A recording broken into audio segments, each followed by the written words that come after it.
Welcome to Innovate Fort Worth, the podcast where we highlight local innovation and the people bringing those innovations to market. I'm Cameron Cushman, and this is one of 4 special editions of Innovate Fort Worth that we will also be showing during Global Entrepreneurship Week Fort Worth 2020. Before we begin our interview, I want to share a little bit about Global Entrepreneurship Week. It's a week-long set of events, activities, and competitions that will inspire millions globally to explore their potential as an entrepreneur, while fostering connections and increasing collaboration within their own ecosystems. Over 40,000 GEW events will be celebrated in 180 countries this week, and Fort Worth will host its own celebration with over 50 events, all completely virtual, that will cover a wide variety of helpful topics for entrepreneurs. And now on today's podcast. Today we're talking with a local entrepreneur who is solving a big pain point for healthcare companies: HIPAA training. Anyone working with patients and healthcare data must abide by HIPAA, and Kevin Henry and his team at Accountable HQ have made training employees on how to be HIPAA compliant simple and easy. Kevin also took Accountable through the Techstars accelerator program in Austin a few years ago, and we believe he is the only Techstars alum currently in Fort Worth. Kevin, welcome to Innovate Fort Worth. Thanks, Cameron. So it's so great to have you here. So I want to hear how you got the idea for Accountable, but I think you better define what HIPAA is before we jump into your story. What is HIPAA and why is it important? Sure. So HIPAA is a law that Congress passed all the way back in 1996. They've made several revisions along the way, but basically it's a law that governs protected health information. So any healthcare provider, anyone dealing in the healthcare space that might be touching protected health information has to comply with what is known as HIPAA. And so that's— What does HIPAA stand for? It's the Health Insurance Portability and Accountability Act. Boom. And it's really made up of several different laws. And there's it's about 1,000 pages in total length. And so it's a very complicated law. It's very long, it's very broad, it's very vague. And it's really a challenge to understand what it means to actually comply with HIPAA. And so that's really why we started Accountable. So a 1,000-page law written by Congress is vague. Mm-hmm. That's a big shocker, Yeah. Especially in an election year. Yeah. Okay, so that's what HIPAA is. Yep. So tell me what Accountable does regarding HIPAA. Yeah. So I think that the best thing to do is to start 10 years ago, whenever I was really just kind of starting my career, and it was kind of a former life. I was a hospital administrator. And as a hospital administrator, I was assigned to be the privacy officer in this hospital. And what that meant is that I was going to be the only person in the hospital responsible for all things HIPAA related. And that meant HIPAA training, making sure that we didn't have any breaches. And if we did have a breach, that it was reported properly, that we had the proper policies and do this annual risk assessment. And the list goes on and on. And if I failed in those duties, then the hospital, if we had a breach, we could be fined up to $1.5 million. Wow. And if there was real negligence involved, then jail time could actually be invoked as well. Wow. And so it's this broad, scary thing. And I said, at the time, okay, there is no way I will ever deal with HIPAA compliance again in my life. Whenever I'm done with this, I'm done. Well, fast forward a few years to 2013, and I'm here in Fort Worth working at a healthcare consulting firm. And Congress passes this new law called the Omnibus Rule. And what the Omnibus Rule did is it expanded the scope of HIPAA. So prior to that law, HIPAA mostly applied to covered entities, so doctors, hospitals, health plans. This new law all of a sudden said, hey, if you're a business associate who's doing business with a covered entity, or a subcontractor doing business with a subcontractor doing business with a business associate, you also have to be HIPAA compliant, and you're also subject to the same penalties and regulations as the covered entities are. And so business associates are things like software companies and shredding companies, and really anyone that's on the peripheral who's working with a doctor, a hospital, or a health plan, and now they need to be HIPAA compliant. And so whenever I saw that, I thought, okay, this is going to impact thousands and thousands of businesses, and they really could use a software solution to help guide companies step by step through this process of becoming HIPAA compliant.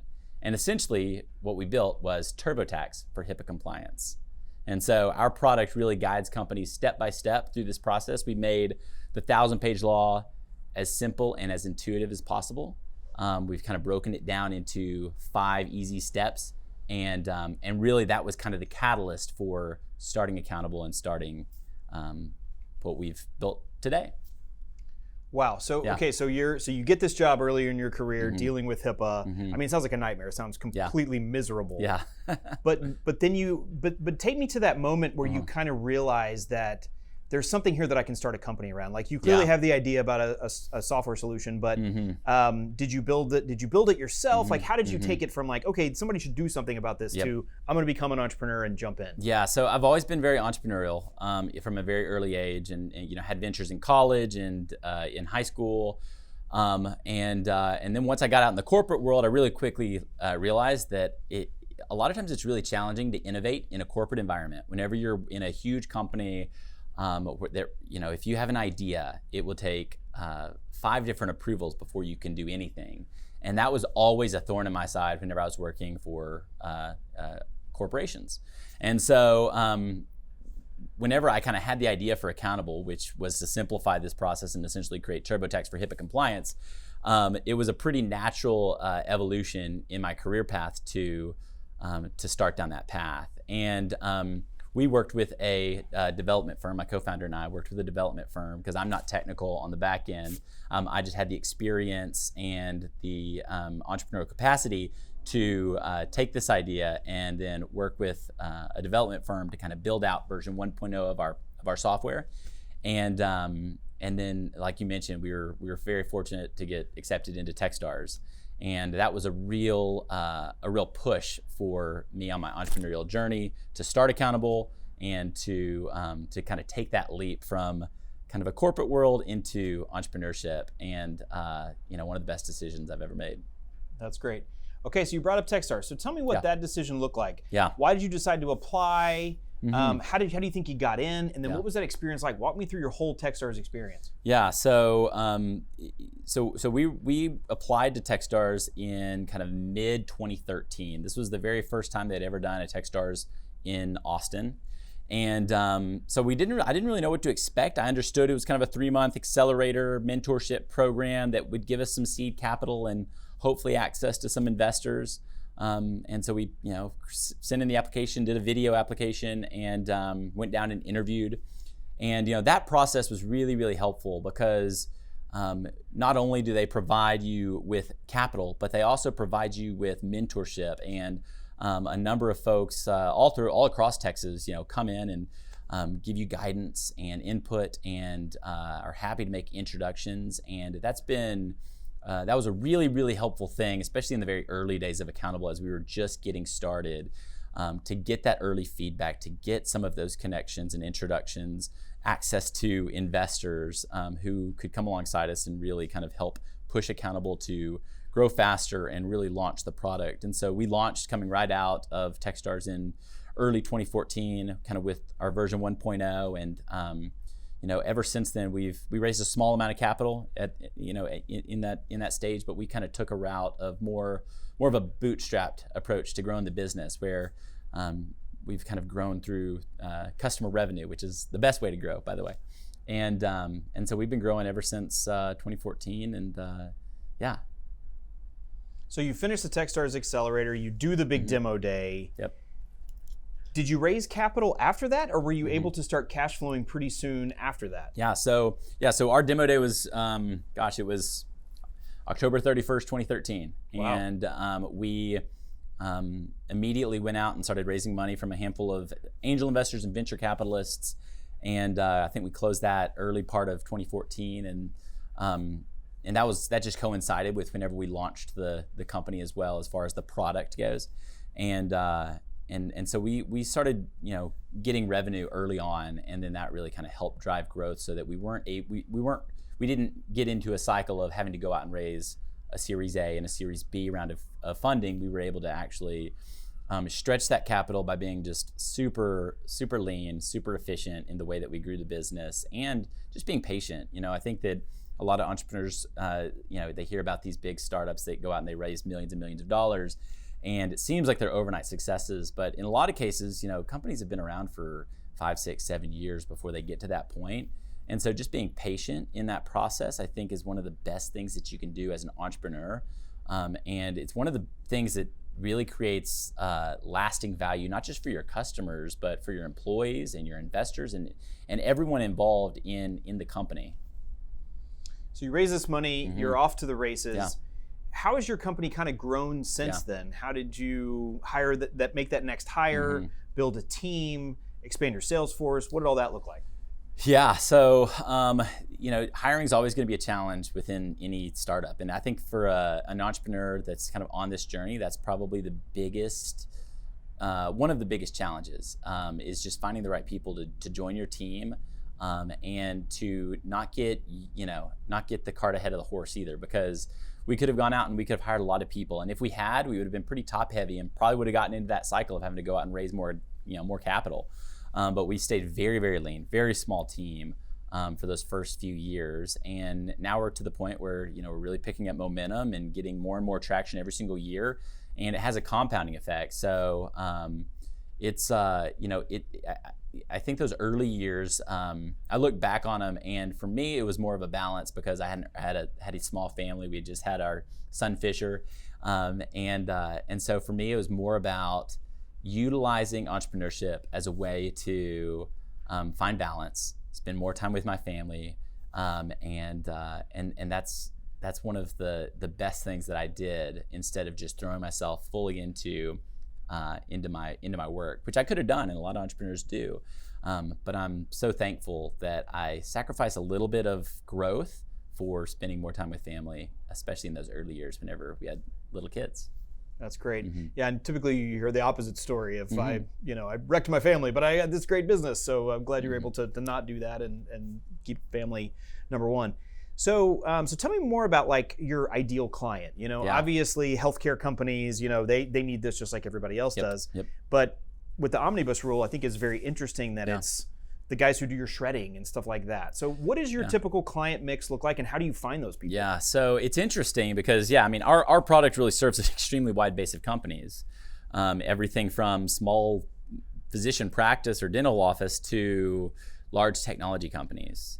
And so for us, finding that ideal client that has the lowest threshold to convert to becoming a customer of ours was interesting. Early on, and even to this day, our largest customer base are technology companies and startup companies in the healthcare space, and also in adjacent spaces that are serving healthcare customers.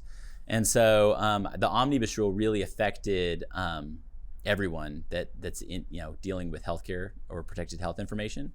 And I think that just because we were a startup ourselves, it lent us really well to engaging startups in a way that was familiar through a software as a service model, through a software-driven approach to HIPAA compliance, whereas a lot of older companies still use that dusty old binder from 1996 to help manage HIPAA compliance. And so that's kind of our ideal customers, really on the technology side, or healthcare technology companies. Interesting. And my guess is that those companies love your solution because that doesn't mean they have to hire a HIPAA compliance officer. Right. They don't have to deal with their HR department or add another person in HR or whatever that may look like. They just buy your service and then they're good, right? Yeah, we always say that, and I think this is really helpful for any entrepreneur as they kind of think through a product or a business is, and for us this was one of our kind of key selling points, is that we believe our software makes it 10 times easier to become HIPAA compliant than doing it yourself. And it's 10 times less expensive than going out and hiring an attorney or a consultant to come in and do it for you. So if you can find those axes where you are an order of magnitude easier or cheaper or both than the alternative, then you've got a product that's really going to get traction probably pretty quickly. So this is kind of the classic case of like a consequence of a public policy action, right? Yeah. Congress passes one law, then several updates, and then the omnibus rule, and then that creates your niche, that creates your window, right? Sure, yeah. So are you secretly hoping, I mean, we're in election year, right? Yeah. Are you secretly hoping that Congress is going to pass more of these kind of laws? Do you see that on the horizon? Yeah. Is there a particular outcome you're hoping for in the election that will like lead to more rules, so to speak?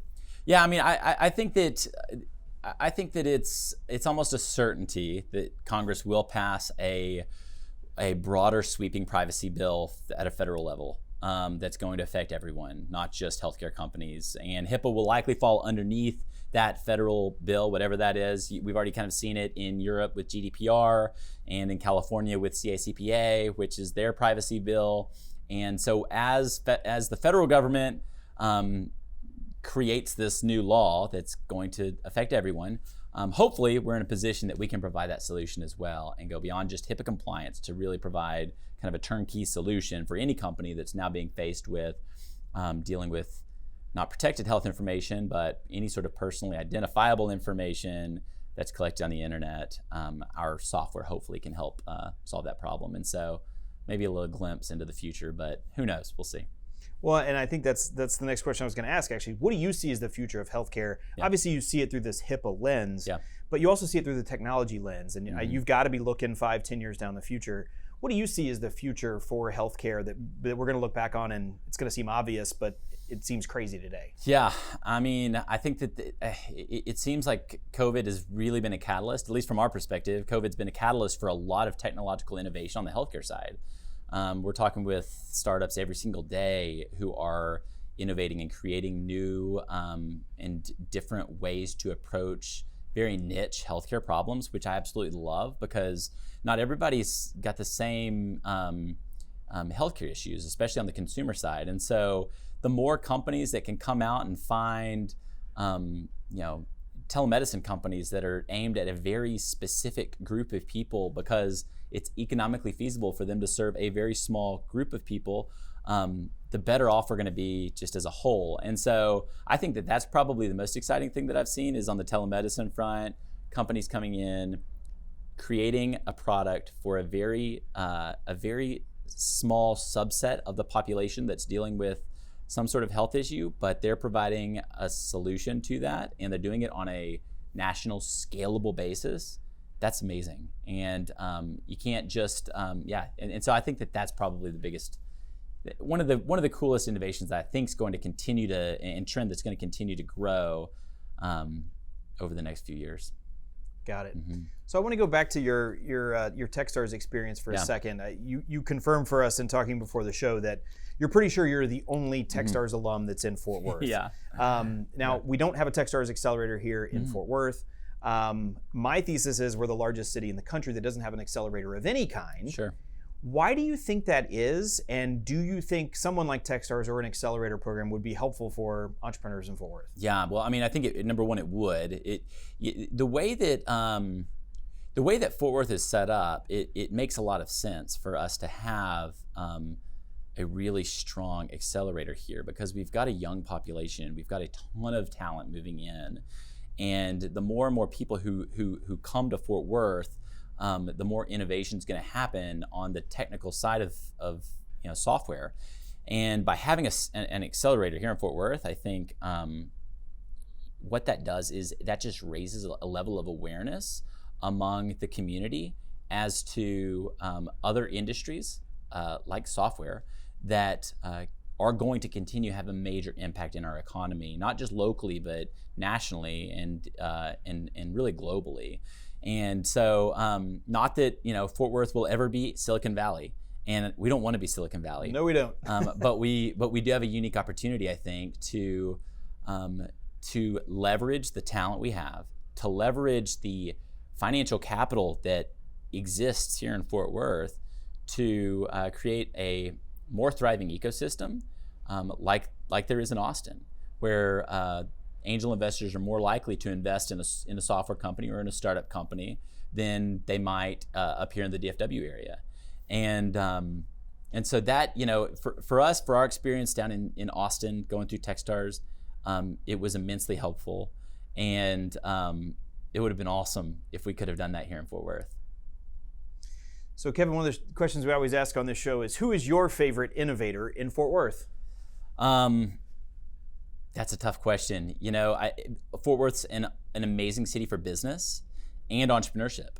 And I think you see that particularly in industries like energy and real estate. There are some amazing entrepreneurs who are doing amazing things in those two industries. As far as innovation goes on the software side and the technical side, I think that that's really where I'm waiting to see more and more entrepreneurs rise up, where those innovations are happening, and I think that like your podcast is a great way to kind of raise that tide a little bit and raise that awareness, so that more folks in Fort Worth know about the types of folks who are here in Fort Worth who are innovating on the technical side, not just in real estate or oil and gas, and so I'm excited to see more and more folks kind of jump into the startup world here in Fort Worth over the next 5-10 years for sure. That's great. Well, Kevin, thanks so much for joining me on Innovate Fort Worth, and thanks for sharing your story with us. If you'd like to know more about Accountable, visit their website at accountablehq.com. That's accountablehq.com. If you love learning about innovation in Fort Worth, please subscribe to the Innovate Fort Worth podcast. Leave us a review, rate us. You can get it wherever you get your podcasts. Want to join the conversation? Follow us on social media at HSC Innovates. That's at HSC Innovates. Today's episode was produced by Kendall Rogers and Alex Branch. Our technical producer is Rob Upchurch, and our digital editor is Matt Havlick. Innovate Fort Worth is brought to you by UNT Health Science Center, where we are driven to improve the human condition through a passion for innovation and teamwork. And I also want to give a quick shout out to the Accelerate DFW Foundation for hosting us this week as we have recorded these different events.